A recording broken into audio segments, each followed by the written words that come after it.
Chapter 34 Undead. Where am I? Something's moving me. Someone's crying. Why am I so thirsty?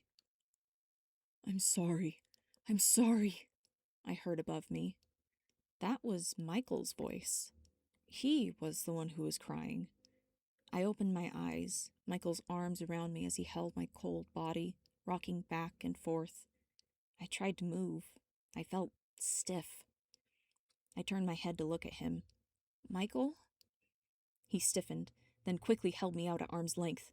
It worked? He asked with wonder in his voice. What's going on? What worked? The last thing I could remember, Nicola was stealing my reincarnation energy. I felt my chest where he had bitten, not a mark there. Why am I so thirsty? My hand glided up to my throat. I swallowed, then licked my lips. Do you think you can tell me what's going on? I sat up on my own power, pushing off of Michael's lap. Hey, my legs don't ache. Neither does anything else. That was nice. Maybe Nicola took what he needed and then I was fine? But no, that didn't make sense. He said it would kill me. I saw the light, it chased me, then it disappeared. Wait. I put my hand on my heart, searching for a heartbeat. Nothing. I stared dead ahead at nothing, my face blank. Michael, what happened to me? I didn't want to look at him, didn't want to face the truth that was staring me in the face. I didn't know what else to do. You were dying, Michael cried. I turned around to look at him then, my face blank, the clarification made. You turned me?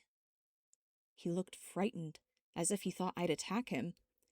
I hadn't fully decided what I wanted to do, so I did nothing as I tried to wrap my mind around what just happened.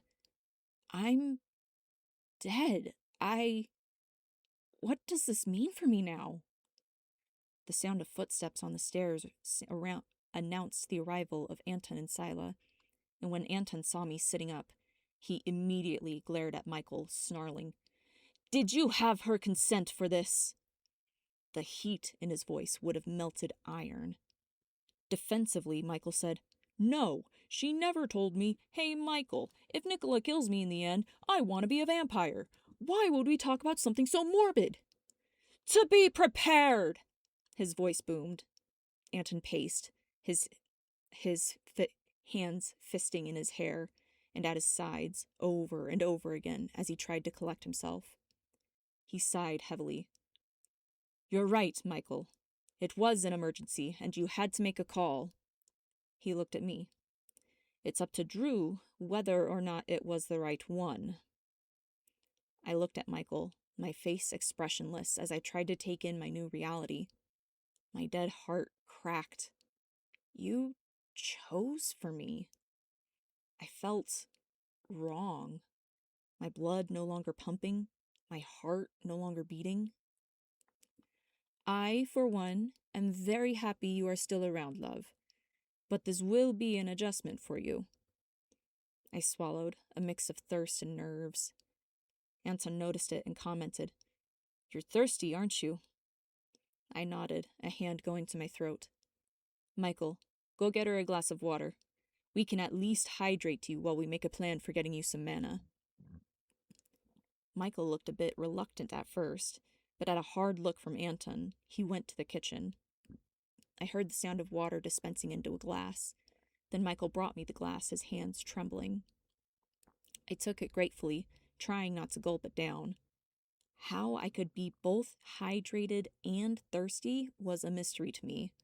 One of those weird vampire things, I guess. He stepped back behind Anton, keeping a wary eye on Sila. Oh, leave off her, Anton ordered him. She had as much choice in all this tonight as Drew did. That damned bond thing made her do it. That made Michael flinch and shrink, the shame of taking away a life-altering decision hot in his still heart. What we need to do now is help Drew get some blood. I think hitting the streets might actually be safer tonight instead of the slaughterhouse.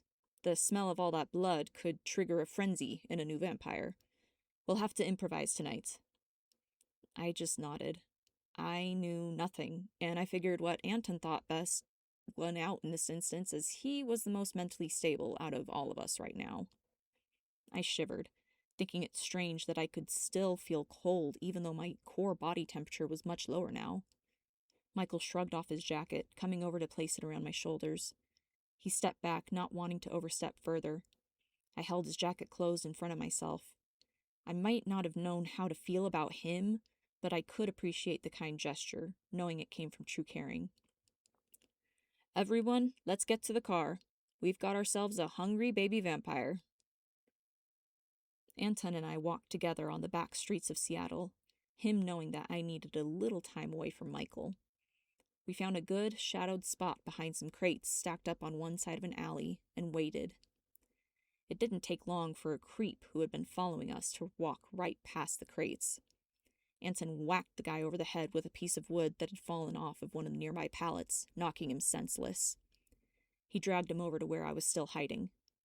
Now this is called... He pointed to the large, pumping vein on the side of the man's neck, but his words became a mumbled blur in the background. That vein. The way it's pumping. I want to lick it. I want to taste it. Something that beautiful has to be delicious. Earth to Drew, Anton snapped his fingers in front of my face. Sorry, what? I felt a bit dizzy, my mind still going a little crazy. You know what? Just have at it. You don't care what it's called.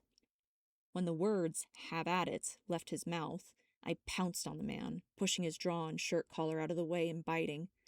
I hadn't noticed until now, but my canines were longer, sharper, hollow like a straw, like I was made to drink. It was instinct to bite down at the right spot, where the flow of mana was hot and living. I felt like I was warming up from the inside, like when you have soup on a rainy day, and that feeling just kept getting better. Drew, honey, you're gonna want to let him go before you accidentally kill him. I squeaked and dropped him, not caring too much that the creep might have had a bit of a headache when he wakes up.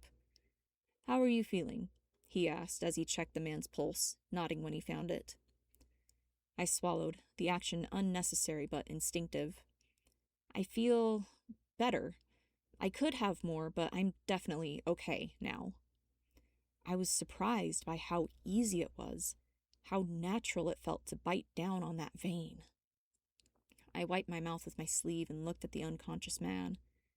I had fed off him like an open buffet. The guilt hit me like a stone in my gut. Anton nodded at me, smiling. Good. You want to get a couple more creeps, or would you rather wait until the slaughterhouse opens in the morning? As awesome as mana tasted, I didn't want to feed again tonight. My guilt ate at me as we headed back to the car, making plans to meet up bright and early to get to the slaughterhouse near opening. Never have I ever been on a more awkward car ride. Michael and Sila traded their usual spots, me needing the space from Michael. The silence was thick and heavy with unsaid words. We finally parked outside my building and headed inside.